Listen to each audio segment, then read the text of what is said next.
Ryan Miller. No, I was going to say that too. I'm colorblind. Ryan Miller Art says, I must never have anything to say in the comments section, so I just write engagement. That's all you have to do. Yeah, and it's appreciated. That's the way YouTube works. It's running a YouTube channel is a full-time job to do it right, What about to do it the way I do it? Yeah, you're just pissing around. All right, I'm going to buckle down. But if you want to have Mike S. Miller working for you, you know what I mean? Then you have to do 3 videos a day and then hire like 8 other people. You need a team. You need Team Cecil.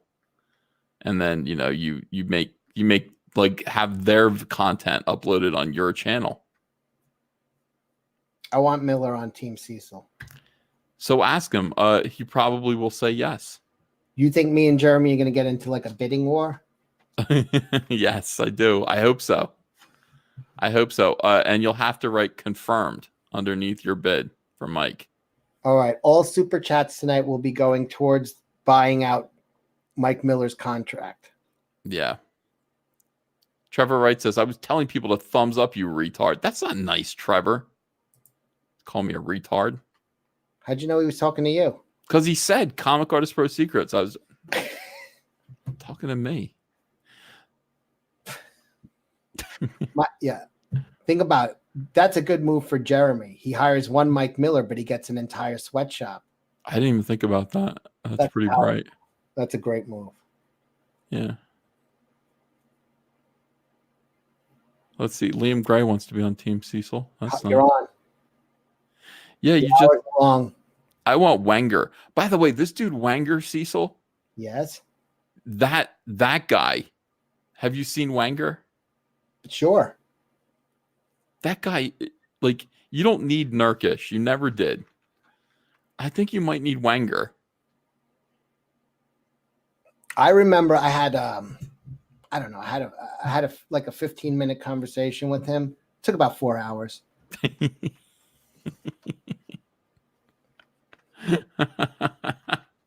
That's what I like about him. I love it. He throws syllables and words. You can go anywhere. I'm like, how many fucking syllables were in that? Oh, he's so funny, dude. He's great.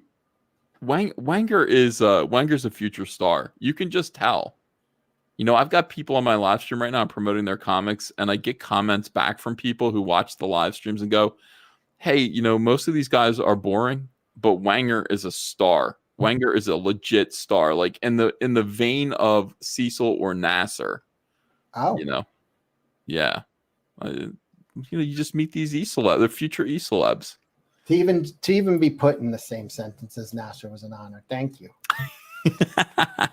I'm the only one who misses Nasser. Everyone hates Nasser, but I'm telling you, when Nasser would come on the show, I'd be like, oh, good. Like the bad stuff is going to happen here. Nasser's going to piss everyone off. And inevitably he did. Wonder what he's up to now. Probably about 240. He gained a lot of weight, didn't he? Oh, dude. Kept gaining every time he came on. Comics Gate put weight on him. Yeah. I don't know why. Look, Robert Harkin doesn't hate Nasser. I don't hate Nasser either. A lot of people do, but I never did. He don't hate Nasser. Sorry. I liked watching the conversation he had with Ben Henderson about me.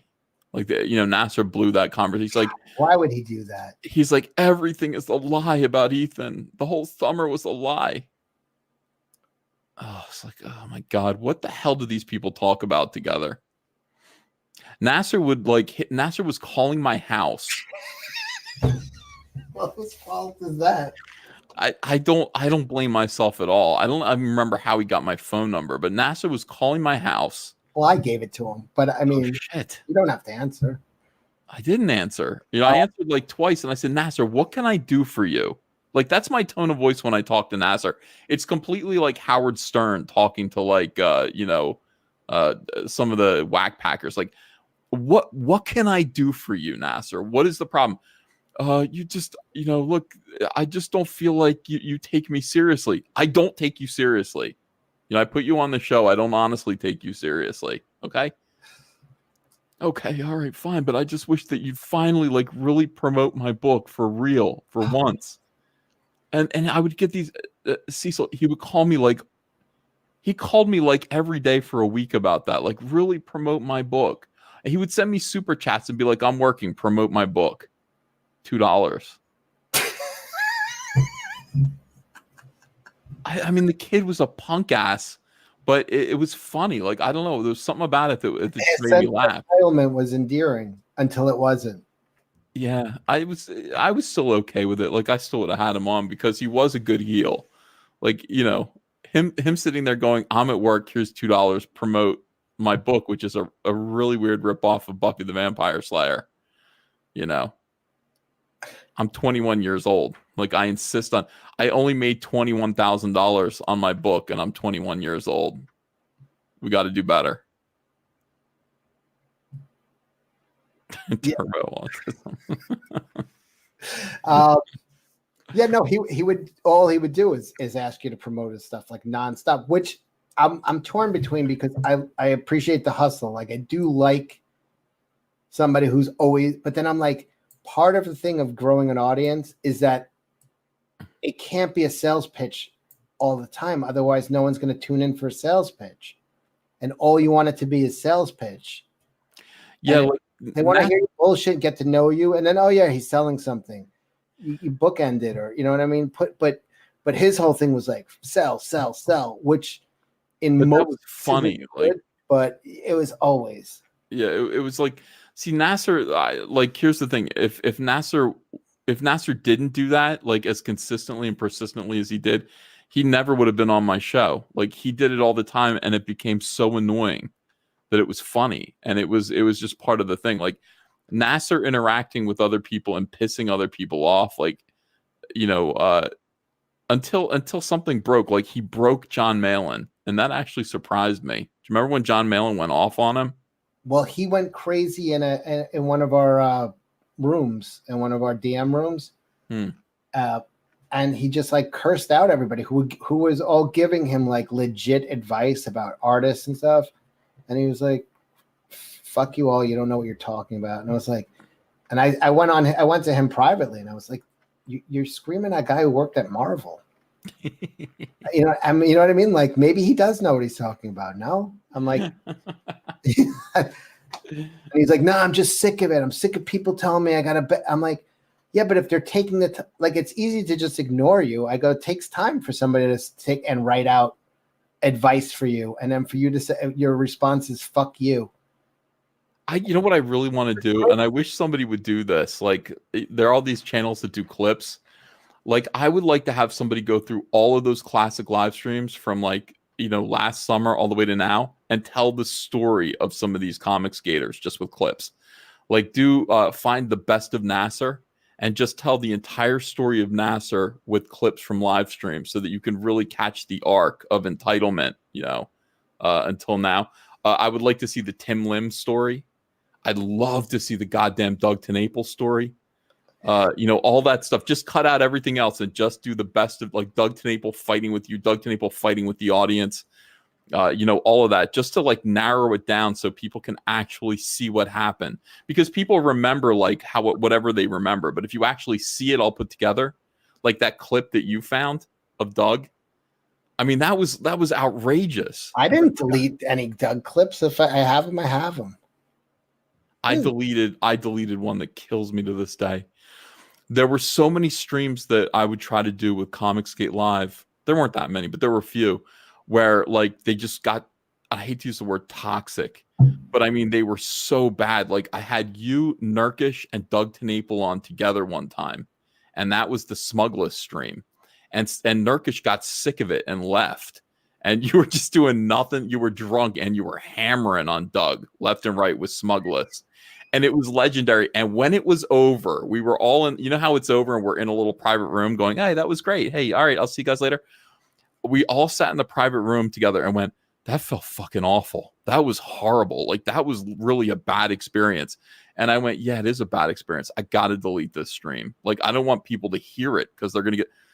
Why did I still kick myself about that? Because that stream was so toxic and it was so full of all of the problems, the personality problems that we were having at the time, that I wished I'd kept it. Screaming at Duggan during that one. I can remember. Doug was pretending to laugh, but like, you were really. Oh yeah, he was so mad. He was mad about it. Yeah. God damn it. Jabba the Cut says put it back up. No, I legitimately deleted it. I deleted it because I thought this is so bad I can't even. But I mean, I'd really like somebody to go back there. There's enough stuff that you could go stream to stream and put together, like, you know, the Doug saga, you know, or I want to go back and watch the Tim Lim ambush stream because I don't remember it that clearly. I want to see it. I want to see me talking with my dad about Trump Space Force and then Tim coming on to ambush me about it. And I would love to see that kind of thing get made. But you know what? I think, like, overall, like, you know, I think about Comicsgate all the time. You know, Andrew's like, is there like a moment where you stop talking or thinking about Comicsgate? No, it's important to me. But I just, I think about it and I'm like, what really happened was in the summer of 2018, all of these really frightened, broken creators got together. You know, it's like Zach and I were, you know, like pissed off, terrified. And we got together and we did these crowdfunded books that were extremely successful. And we didn't know that it was going to work. And suddenly all of these other people kind of crept out like woodland creatures. Like, can we be a part of this? Can we, including Mike S. Miller, including all these people, you know, Mike's about to lose his house. You know, Doug is completely broke, you know, all of this stuff. And then like, you know, like, hey, how can you help us? And I gave people advice. And then this whole contingent of people started to scream at me because I had made $400,000 on Cyberfrog. Why are you so selfish? Why don't you promote other people? Why you're eating alone? You know, like, you should really help people. And I went, I should? Okay, I'll do it. I'll help people. And then immediately what happened was I did a live stream where everybody was invited on. And that's when the Tim Lim ambush happened. And I realized how much everybody was mad at me and hated me. So I decided to work harder and help more people, you know, actually put something into it. And what happened was you promoted the hell out of Tim Lim's book. Oh yeah. I got him $72,000. You know, it was, oh, hey, John, how you doing? Whoa, I'm in. That's Hi. I'm so happy John's face. Look at that clear reception. I could see your face. It's usually pixelated. New internet, baby. So, John, I'm talking about Comicsgate, you know, what happened. And my assessment of things is that people who were initially very, very frightened, who, you know, weren't doing well, who were broke, who were scared of SJWs, got so comfortable because everybody started making so much money and we were such a successful enterprise that eventually people stopped worrying and then they became themselves again, you know. And I think that's what we're seeing now. You know, we're seeing people who are no longer afraid. And I guess it's a good thing, you know, I guess. Yeah. Yeah. You don't want anyone to feel like they need to be afraid. You know, I think about the people that, you know, came into Comicsgate and left Comicsgate. And I think of that. I think it was the Genghis Khan thing, you know, about the arrows. And it's like, you know, single arrow, you know, breaks, but a bundle of arrows is strong. And, you know, I just think people are making a lot of bad decisions. And, you know, we're better, stronger together. And, you know, it just doesn't work out when you're out there on your own by yourself. I mean, maybe, you know, there can be an exception. You can have a 30-year-old property that can help carry you through, you know, difficult times. But yeah, other than that, other than having some kind of established decades-old property, we're better together. Cecil is a husk of a man. That was Doug. Did he say that? Is it a quote? Yeah. That's great. Well, I don't understand why people listen to him. He's wearing an ass on his head. He's a shell of a man. Somebody just had I lost it. Somebody had a good comment though. They said that was at the time you brought Mike S. Miller in. Got to. And that flipped out a lot of the other guys who were like, hey, they're bringing all these pros. Ethan's bringing pros in who are skipping us. We're getting passed over. They were like Fredo. They were like, I'm paying passed over. John didn't have a problem. Like people. Whoa. I don't know what's going on with my internet. Sorry about that, guys. People were thinking that John was OG. So John was allowed to be in Comicsgate, but Mike wasn't. That was the thing I think that set off a lot of those guys. They were creators and they were like, struggling. And then Mike got pushed to the front of the class because he was your buddy. And then it was like, well, that's not fair. But they didn't see that bringing in more people with pedigrees to this movement elevates the movement. They didn't. Well, regardless of pedigree, I mean, Mike is a real talent. I mean, the guy can draw his butt off. I got a lot of respect. He's a pro, and having a movement that pros are willing to get involved with elevates the movement. So, but they didn't see it that way. They were like, everything was that you're taking my spot. There was a lot of that. It was just like a lot of people saying, Ethan came in and took over the movement. What Ethan says Comicsgate is, that's not Comicsgate. He doesn't get to decide. And I always wanted to just be like, here's what's happening. Like, I'm telling people what I think Comicsgate is, and I'm getting enormous audiences. So that should tell you something. If this is a customer-based movement, then you should say what you think Comicsgate is, and then see what happens. See if people actually, come over to listen to you. If what you believe is different than what I believe Comicsgate is, tell more people about it and see if people follow you. But as it turned out, people were coming over to listen to me. And because people were coming over to listen to me, that kind of became Comicsgate. It became the central hub of where Comicsgate was. And I became kind of this facilitator of Comicsgate, which got confused with dictator, leader of Comicsgate. And that pissed a lot of people off, But ultimately, for a consumer-based movement, you kind of have to respect where people are going. And when we work together as a guild, as a club, as almost like the Mace, like a Freemasonry kind of thing. When we did that, everybody was succeeding. Everybody was succeeding. But there's something about human nature. Everybody wants to lead. Everybody wants to go their own way. As soon as they're comfortable, as soon as people are comfortable and not afraid, they'll kind of forget about the whole of the group and kind of go their own way. Ultimately, I do think what Comicsgate should be now, is a guild where we kind of protect each other against bad stuff. How stoned is John? I just woke up. I am completely sober, 100%. Comic artists wake up at 1:00 in the morning. Oh man, I've been up all day. Yeah, that was like the big point. But look at this way. You and your friends are making an independent movie, and you've got the lead, right? You're excited. You got the lead part in the movie, but you've got no budget, and it's not going to be shown in a single theater. And all of a sudden, Brad Pitt gets involved, and they say, "Well, you have to be a co-star," and he gets the lead. You take that job because now millions of people are going to see that movie that no one was going to see. Yeah. But that's what, it's like, no, I had the lead. Well, you had the lead of nothing. You had the lead, now this is becoming something. And it's like everybody has to gain from it getting bigger. And yeah, that pissed a lot of people off. Mike Miller coming in and just, being friends with you, just that sparked that. I think that's what sparked the whole like transcript thing and those guys getting all like ganging up is like, because I was bringing people in. Why did I even bring Mike in? What happened? I don't remember Mike. I don't remember how that. I remember Doug vividly. I remember Doug coming into Comicsgate vividly.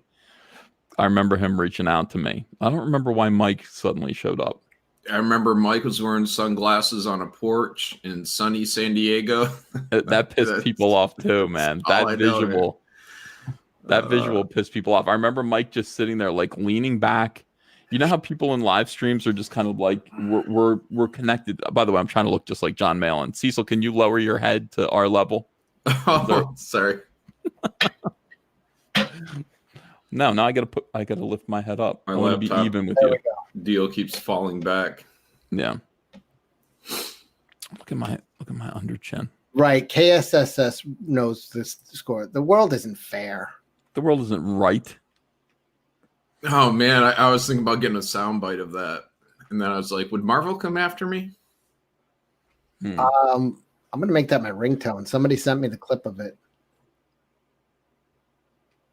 The only one where the camera's in a good position is Cecil. Spirits Car says, Ethan, get a hat. Okay, well, hold on. Get the camera off for that. All right. People say I took a stream down. If I did, I didn't delete it. So I'll go back. If I find a stream that is private but not deleted, I'll put it back up and I'll make a big. I don't remember that one, but what one? They're saying there's one where Doug went crazy and I was screaming at him, but I don't remember it. There were so many. I thought that was on Ethan's channel. No, you, I, Doug, all wrong one night. It was when he was going off on IndieCron, I believe it was. It was on my channel? Yeah, I think so. All right, I'll go find it. Because I don't think I deleted anything. I think I just private. What was this? What did I miss? Someone brought up that there was a stream where Doug was going off with Cecil, and I think that was on here. And what was he doing? It was that IndieCron stuff when he just was on like a 4-day tirade on the whole thing, and everyone's like, "What are you talking? Like the whole Brad handyman thing?" Yeah, that whole thing. And we're like, "What are you talking about?" And we're like, Doug, I think these guys already got this resolved. Just give them a couple days to get their stuff figured out, man. It's over. He destroyed that guy, Brad. Me and you did a stream with that guy, Brad, the night before, and then Doug made him like his mission and just like wrecked him. But like well, no. He did it because he needed an out, And like Doug's whole thing was, I need to get out of this. And so I need to find a way to get out of Comicsgate and still look noble. I'm doing it for a good reason, guys. I'm very admirable. We got this guy, this Brad guy that you've never heard of, and he's being abused. It was something that would have been figured out. It was already over. And then he blew it up to be like, it was done. And in fact, I was about to that afternoon kind of like have him on and try to like set, but Doug already blew it up, man. And I was just like, well, I didn't understand. He blew it up for me too. I've never had Brad on. Like, I talked to him once. Did you do that? Yeah, I'm like, you're at this point, like, no, I'm not doing it because I don't know who you are. I don't know what's going on with this, but this game is not a game I'm going to play. Yeah. For anybody, because there's always people that have no clue what we're talking about. But what the Brad situation was, as I recall, was Brad had associated with a guy. Was it Crypto Comics? Crypto Comics, yeah. Yeah, Crypto Comics. And Crypto Comics had a deal with some kind of ordeal with the war campaign. It was ridiculous back and forth stuff. But there was some kind of word out. I don't know if this was true or not, but the word out was that Crypto said that he intended to get a hold of backers' information somehow to use it for doxing purposes. Mm-hmm. And he had aligned himself with Brad, who had a campaign out at the time. And I think it was just like helping with getting the Indiegogo set up and maybe some kind of editorial advice or something like that. And I think it was IndieCron originally didn't want to host them because of his association with Crypto war campaign. They were definitely not cool with his association with Crypto. My position was, I think I had a conversation with Brad maybe one time before this thing, like maybe on my show or something. But my position was, I'm not going to hold Brad responsible for this other guy. I don't think Brad has the intention of doxing anybody. But anyways, this was kind of the situation that was going on. And I think it was a question of whether or not IndieCron was going to host, because a couple of the guys in IndieCron did not want him. They were on the same page with War Campaign, which was, hey, we don't want this doxing type person within 1,000 miles of a campaign, so that they can start pulling out potentially, personal information. But I don't believe Brad would have done that whatsoever. I don't know who would do that. I'm hearing a lot of like paranoia about, oh my God, they're going to use our information to dox. And that's some toxic shit right there. I mean, you want to talk about toxic, that kills campaigns dead, when there's that kind of a fear. So, whoever started that whole thing, that sucked. Fire Dragon says, devil's advocate, Doug was never accepted by people. It was all Dirtworm Doug, F Doug, Kick Doug, et cetera, et cetera. This behavior was encouraged by EVS. Yeah, I mean, that kind of behavior was encouraged by me whenever it happened to anyone, because it was funny in the chat. But no, that stuff started when Doug made Mike cry and then started yelling at his backers. That's when the Dirtworm Doug stuff started to happen. I mean, you have to think of what I'm doing is I'm just putting on a show. Now, I love Doug. I would talk to Doug in private, personal, but he knew when he came on here, it was meant to be entertaining. And people kind of, if you become a heel, if you choose to become a heel on one of these shows, that's what happens. You become a heel, and it's you guys. It's like you guys get to decide who's a heel and who's what's the opposite of a heel? Face. A face. So Doug at one point just became a heel, and you guys decided to say F Doug, kick Doug, but you did the same thing to Nasser. You do the same thing to Cecil initially, until Cecil became a face. But Cecil was initially a big heel. Yes. Cecil, what? But I would love to see that. I would love to see also the history of Cecil, because that would be interesting to see.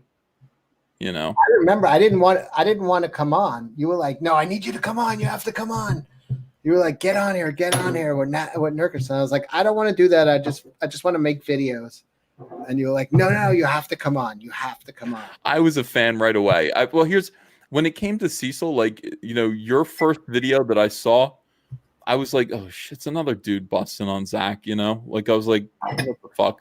How many more of these guys are we going to have, So I decided the way that I was going to deal with you, because I thought you were going to be a kind of clever troll, was just to watch your video and encourage you.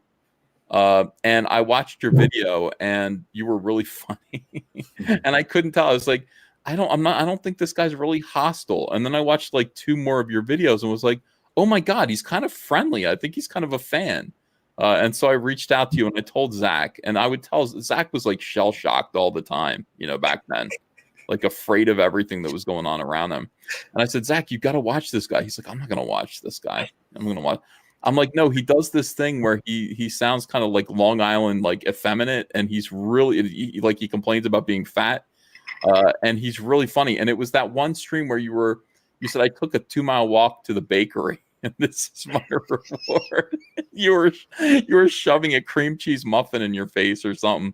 And it was so funny. And so, I told Zach, and Zach finally got a hold of you too. And I don't know what it was, but we just kind of became friends and kind of worked you into the streams. But you were a star. I mean, you were just ready to, so I'm really glad I found you. I did that I had just a phone with no microphone, and you guys kept screaming about how bad my quality was. And then I ran out and got a microphone, but then the microphone the next day next time you invited me on, I had a microphone, but once you plug it in, you can't hear anything. I can't hear any of you. The initial High Council streams that you were on, we were such great characters, but it didn't last because it couldn't last. Like you would come on and I would yell at you about your ice clinking, and you'd be like, then you'd say something like whistling nose hairs or something like that would just break the audience up. I loved I would be the heel to your kind of Jerry Lewis character, that was so funny. God. And those got animated. Those are great. Those were great. Well, that was a good dynamic I had with Nurkic, is I always made him the heel, which I didn't think he liked, but He was surprised by you, though. I remember him reaching out to me and being like, I thought Cecil was a douchebag, but he's really smart. You know, it's like he probably thinks Cecil's a douchebag again. I don't know. I don't think Cecil could be a douchebag. We never even got into an argument. We never. One time we got into an argument. Exactly. We got into one argument. I called him Bruce Springsteen. What was that about? It was It was kind of like me. It was a weird thing. It was like me being friends with you is selling out to the man. And I was like, what are you fucking Bruce? Yeah. And I was like, what are you fucking a working class hero? Why don't you go sing Here's why. This is why Nurkish and I fell out. Because I didn't get it. I'm like, what are you talking about? I'll tell you why. The man. I mean, he is in this world, but he's up against Marvel and these other guys. He's the little guy fighting against the big. But you're seeing him as this big. I'm like, he's not the man here. He's like, and he didn't get it. I'm like, and he's like, oh, you want to go on the show all the time? It's like you're being a sellout. You're being a sellout to the man. And I'm like, and I was like, what do you fucking go? I was like, go write a fucking song about the steel factory, Bruce. And I think that was the last time. Like, that was the only time we fought, and that was it. I mean, that was not a roast. That's the Tim Lim influence. You know, I don't need Ethan. What do you need, Ethan, to sell your book? You kind of do, Tim. No, I'm not dancing checkpoint. I'm not dancing around because I don't like it was all done in DMs and I don't want to be exact. So I am kind of dancing around the exact wording, but I'm getting the point. So yeah, I don't want to, I feel like I should respect that it was in a DM. Well, I didn't respect it. It was in a DM. Like Nurkish would get on the streams and he would be like, Nurkish, you know, like too cool for school, kind of like fuck you guys. But in private, Nurkish was like much different. So he would like send me these messages that were just like, I'm really scared of my family and blah, blah, like all this kind of stuff. Or he was just super sensitive, like he was a sweetie pie, you know, in private. And so he was being a dick, you know, one day, like a really big dick. And I said, Nurkish, how come you act like this in public, but in private you're a totally different guy? Let me read a couple of your DMs to me. And I did. And he's like, if you read my DMs, that's fucked up. And I was just like, and I read some of his DMs that made him look like a sweetie pie, like who he actually was. And he got pissed about that. Way more angry. I did it as a bit, but he got way more angry than I thought he was going to get. Yeah, well, that was bad etiquette on your part. Sure. You're not supposed to. Also, you sent out my picture without me knowing to a lot of people. No, I didn't. Yes, you did. To who?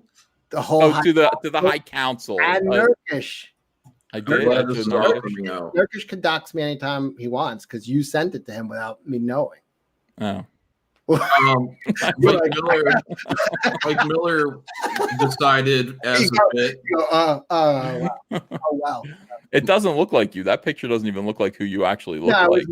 I was making a face. I was doing what's his name, Will Wheaton face. So it's kind of like when I saw your real picture, which I've seen recently, I was like, that's not what I pictured.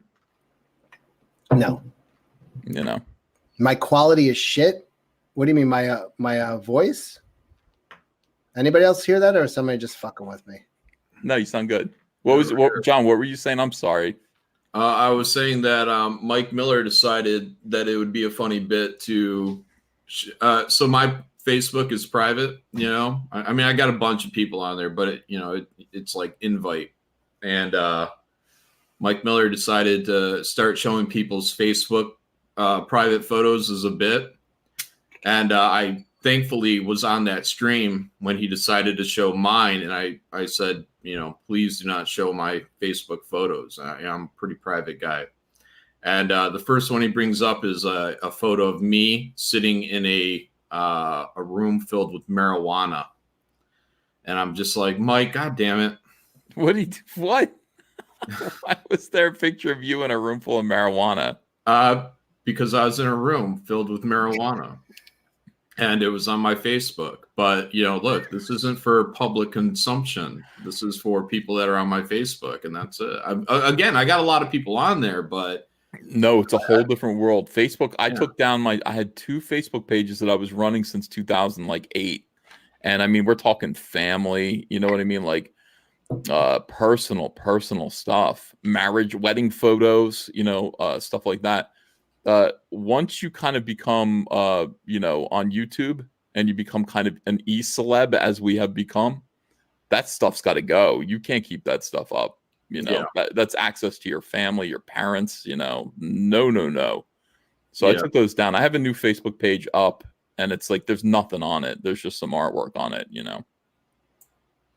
Yeah, that's probably what I got to do. I got to shut everybody down because I've seen other people go on there and they've taken, like my head. And it's like, yeah, no, I mean, those guys like Renfamous and all them, they raided my Facebook already and they took all kinds of stuff out of there. It's got to go. You can't have it. Yeah, that's just the way it is. Where's my money since I sold out to the man? Are you a sellout? So what you're saying is I got to block Mike. You have to block Mike. Hold on. I have a couple of super chats. You guys mind? 2 minutes. Oh, please. They're messing. That was for you, Ethan. We read that. Amateur Anth. I don't know how to make thumbnails. I'm 35. I need serious help. You just take a picture. A thumbnail. There. You know what? Go on your app store and just look up thumbnails. You can find thumbnail apps that are very self-explanatory. You can make good thumbnails, and they cost like $1.99 for the app. For good. That's what I use. Ray Cornball for $2. I'm tweeting. Promote my tweets at Ray Cornball. All right, everybody follow at Ray Cornball on Twitter. Yeah, I follow him. Sheev Burger for $1.99. When Nasser ripped the 2 British people, that was great. Yeah, no, Nasser had his moments. I love Nasser. There's nobody. I mean, Nasser. Let me think. Is there anybody that I miss? Out of everybody that's left Comicsgate, the only one that I really want back is Nasser, I think. Let me think about that. I want Mike back, but man, Mike really came off as disingenuous when he said, "I don't know if I ever was CG," and it's like, what was he doing? I was like, stop. You were trying to save him. You're like, you don't mean that. Yeah. I know. Like, I still want Mike to come back, but I mean, it's hard because when you're like, I don't know if I was CG, like, what are you talking about, dude? Because what are 5 people got your panties in a bunch? That's all it took. And I said to him, I said, back when you're losing your house, and if you knew that there was a path ahead of you to save your house, but all you had to do was get past 5 fucking people that are going to be assholes to you, would you still take that path to save your house? And he's like, ooh. Like, of course you would, dude. He said no. Man up. And then he said it's like no. the cable lady said when she came to my house about the cable guy who came before her who couldn't find the freaking cord. She said, man up, dude. I know. Yeah. All right. Sweet Cass says, Cecil, who would play you in a Comic-Gate movie? I don't know. Dom DeLuise. Corpse of. The corpse. The bloated corpse of Dom DeLuise. There's still no one better. I'm very Dom DeLuise like. You know who would play John Malin though? And this is gonna sound like I'm joking, but I'm serious. Brad Pitt. Peter DeLuise. No, he looks like Brad. There's some Brad Pitt about John Malin. He's very handsome. No. Yeah. Fat Viggo Mortensen. I can see that too, but yeah, we got the brows. I would like to be played by Eric Stoltz. That's who I would like to be played. When I was in my 20s, I was a dead ringer for Eric Stoltz. I really was. In Mask? Yeah, in the Mask. No, in Anaconda, in that movie Anaconda. I saw that in the theater, and it's like, wow, I felt like I was looking at myself. I was handsome. I was much handsomer when I was younger. Do you have eyebrows? Me? Yeah. He's know, got the about what I blonde. got. Look what's going on here. I wish I could take off my mask and show off my. I mean, Yeah, people think John got- doesn't have eyebrows. No, now that I got good internet, you guys can see him. Look, you guys Yeah. got to pencil it in a little bit. yeah, I got Katy Perry eyebrows. You could get them tattooed in, so you don't have to do them every day. If I had eyebrows, I'd rule the world. There's no stopping me. I like John's hat. I'm digging it. John looks good tonight. John looks cool. Thanks. Woody Harrelson is a dead ringer for EBS. I've heard that a couple times too. I don't know about that. Sweet Cat. So who would play me? I guess Dom DeLuise. Is there a Dom DeLuise out there now? He has a son, you know. Peter DeLuise. Yeah, Ooh, yeah, there you go. 21 Jump Street. Mm-hmm. But he's old now. I mean, he's got to be. Oh yeah. That doesn't work out, does it? He's got to be in his. He's the same age as Johnny Depp, which is what, mid-50s? Yeah, probably. I would want Johnny Depp to play you, Cecil, just because he's a good actor. You know, it would be a stretch for him, but I think he could do it. You know, he is a good actor. I don't know if he has my range. That's probably true. No, it would be the guy that played Chunk from Goonies. He got skinny, but the guy who plays Chunk in the Goonies as an adult looks a lot like me. Mm-hmm. Ethan looks like Woody Harrelson if he were the hot dog eating champion. That's not nice. Oh yes, Patton Oswalt could play me. That would be interesting. I mean, provided he's not in prison. John. So what do you think? We're going to get Mike back in Comicsgate? You want it though. I want him to be back, but I feel him being back would be a bit disingenuous now. Because why? Because I think he's kind of doubled down on that. He's not Comicsgate, and he's gone to great length to do it. So how's that going for him? Probably not too good. I mean, it's hard to measure right now. The only thing I think his viewership has dropped. So for like his streams, not anymore. He's on. Now he's going to be with Jeremy. He's Geeks and Gamers. Yeah, but I had him on. I had Mike on my stream about 2 nights ago, and I already told him. I said, Mike, that's going to blow up in your face. They gave him a wrench, and Mike and I said this right to Mike. I said, you can't stop yourself. He's going to be in a Geeks and Gamers live stream, and he's going to start banning people. So Sketch or somebody like that, or a person like Sketch. It doesn't even have to be War Campaign people. Yeah, but War Campaign will be there. They will. Yeah, there'll be a troll in the chat, and boom, Mike's going to start banning anyone that gets on his nerve. That's why he took away Mike's wrench. Mm-hmm. So, because he did that on my channel. But it's not respectful, and he can't stop himself. Right. Yeah, like he kept saying, like, they're bothering me. And it's like, well, then leave. You don't take away you don't block people from other people's channels. Like, if that happens. But yeah, I don't know. I gave up Mike. I gave up Mike for dead. I gave him up because, and I said this the other night, like, here's the thing. Me and Doug had a big blowout, on Nick Rekieta's stream where we yelled at each other and said how we really felt. And at the end of that stream, everybody was emotional about it. Everybody that was in there are people who pick sides. And we kind of realized, and I think I realized, and Doug probably realized too, that this isn't going to go well for either of us. Nobody is going to win this. He's going to take his audience away, and I'm going to take my audience away. And then that's just, what does that do for us? That just splits up our customer base between who's loyal to whom. So at the end of it, I said, I don't want to ever mention you again, and I don't think we should have talks about this. I don't think we should discuss this or each other. Just stay away from each other. And Doug kind of agreed, like, let's just let this heal and let's like kind of walk away from each other.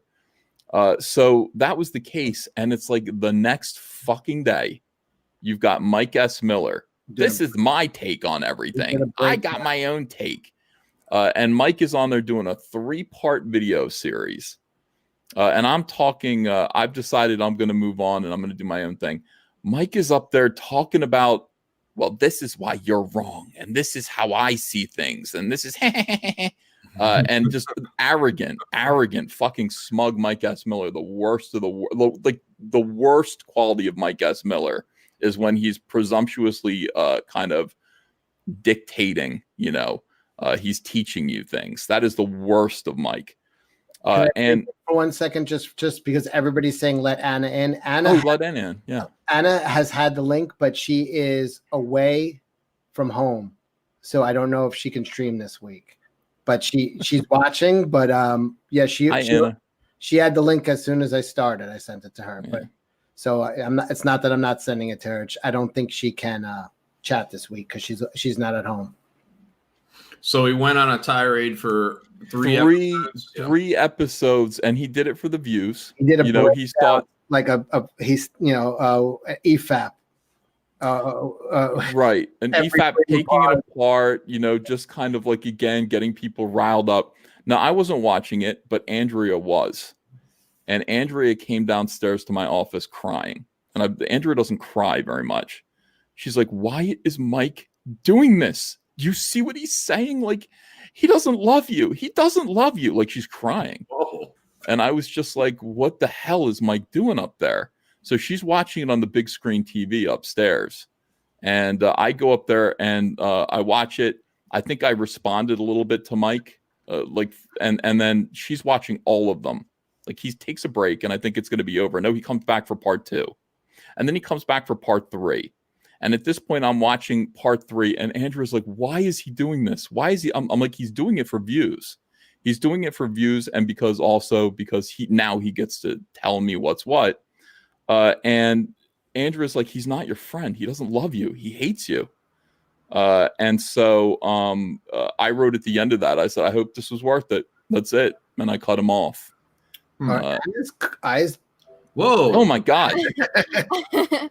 I was getting a new profile picture, so I wanted to do Mara Jade, and she's got like crazy green eyes. So it's my first time ever wearing contacts. Cecil, fill the screen. I thought it was because of my new internet connection. No, I have crazy contacts in. Oh, you're home. I thought you were away. I'm sorry. I just got back. Oh, okay. But yeah. So I got crazy eyes, and then I photoshopped my hair to be red like Mara Jade. So that is why. Yeah, that looks cool. Thanks. I look like my mother. That's no good for you then, right? If I had blonde hair, it would be no good, but dark hair. So what are you guys talking about? I heard. Oh, old school drama. About how we're old men now. Ethan. Mike broke Ethan's heart. I actually watched that stream, and look at this. Holy shit, she's gorgeous. No donut. Oh, thank you. I think that was to me. Who's the new girl on Jeremy's channel that looks just like you? Mike Miller. I don't know. You haven't seen that? Mm-mm. Jeremy's got a new girl who looks an awful lot like you. And I don't know what she's doing. I'm not sure what her name is, but... Does she have a center part? Yes. Oh, that's a girl that Anna claims doesn't have a center part. Who is that? Oh, Mary. Are you talking about Mary? I don't know. Is that her name? Is she my age or? She looks just like you. No joke. Not Mary. Yeah, 36. Does she have blue eyes? I don't know. It's probably Mary. We were talking about how Mike broke Ethan's heart and made his wife cry. Aw, that's sad. I'm sorry. That's the way it goes.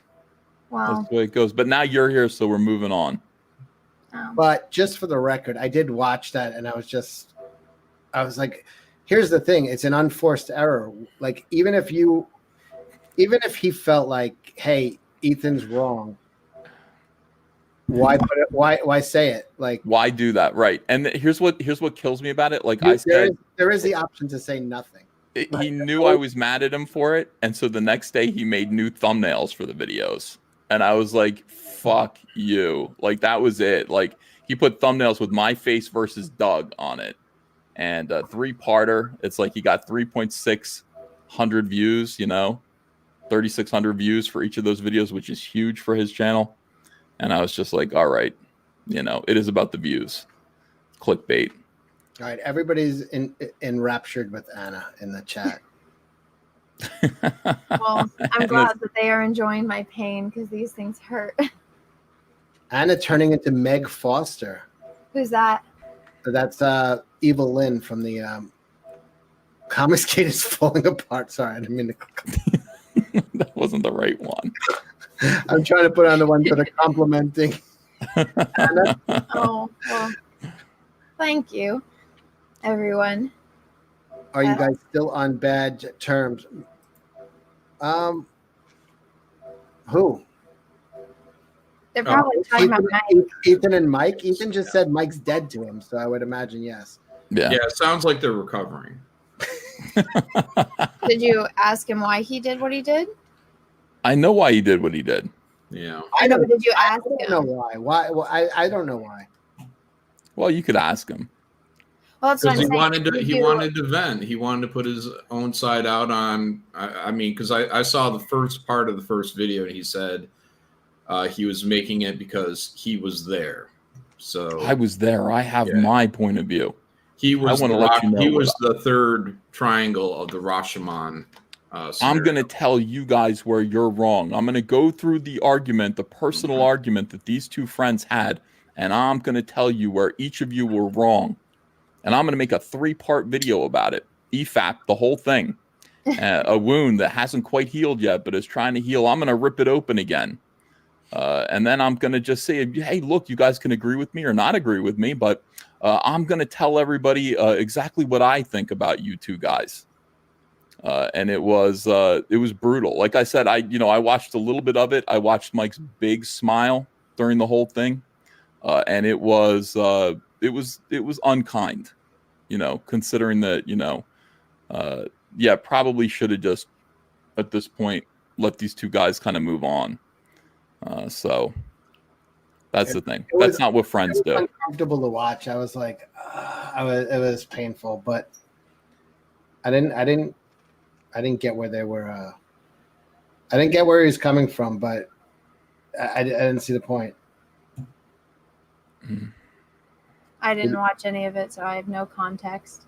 Yeah. Dark Son of Krypton 23 said he should have just kept his trap shut. Well, sometimes that's always an option. You don't have to. I mean, you can make videos. People like to make drama videos, and that's one way to go. Let me read a couple super chats. Hold on, please. Can I? Liam Gray, can I come on? Love to talk about this another time. Talk about what? I don't know. It was probably the Mike and Doug thing. Maybe the Mike and Doug thing, but I'll have you on. Yethna P for $5. Thank you. And by the way, thank you, Liam Graham. I'll have you on. DM me and I'll do a stream with you. EVS, Cecil and Malin, please ask your friends to message you if they have any of y'all's live stream downloaded, have access to recover them, the lost ones. If I deleted it, I'd be surprised if I actually deleted it. I might have a gem just set to private. I'm going to go check tomorrow. Mark C. Is Mike a fair weather friend? I think that's for you, Ethan. No. He's a poor weather friend. When he's poor, he's your friend. That's right. Midnight. Oh, he's a friend in need. Yeah. Yeah. It's something about how evil Mike is. Maybe that's why, I don't know. I like him somehow because he's so evil. It's funny. When Mike is he's so evil, it's funny. When Mike is in need, he's a friend indeed. Midnight in Exile. I think the issue is that they saw no other way to get a shot, and the guy they trusted took away the only shot they were going to get. I think that's talking about Tim Lim and those guys. I think, or was that? I don't know. There's a lot of that could apply to a lot of stuff. I never took anything away from anybody, though. No, you don't have to. You never had to have anybody on your channel. I try to explain that to people. I'm like, he doesn't have to have anybody on. No, but I do, though. I will have anybody on my channel that wants to come on. But I said you don't have to. I don't have to. No. and people don't understand that. They're like, well, he didn't put this guy. I'm like, yeah, but he doesn't have to have anybody on. Like, anyway, people don't fucking get it. I like it. Unhinged Crank, EVS, show us the real picture of Cecil. Oh, he will. I don't have it anymore, but I have a much better one that brings you into full focus. Here, Nasser does have it. I'm not Nasser, excuse me. Nurkish does have it, and he never divulged it. And he could have done it and pinned it on EVS because EVS did. You were a man of mystery back then. It was a different time. A simpler time. We didn't know the etiquette and that there were psychos out there yet. No, well, yeah, okay. There's always I'll take your way out. Thank you. I'm trying to help you. Otherwise, you're a total asshole. Yeah. I don't want to see Cecil's real face until we meet in person. That way I can be thoroughly horrified right in front of him. Cecil is so fascinating, John. You have no idea. You really have no idea. I want to. Have you guys met in person? Real reaction. No, but I know. I've talked to Cecil. I want to see the horror in John's eyes. That's what I want you to see.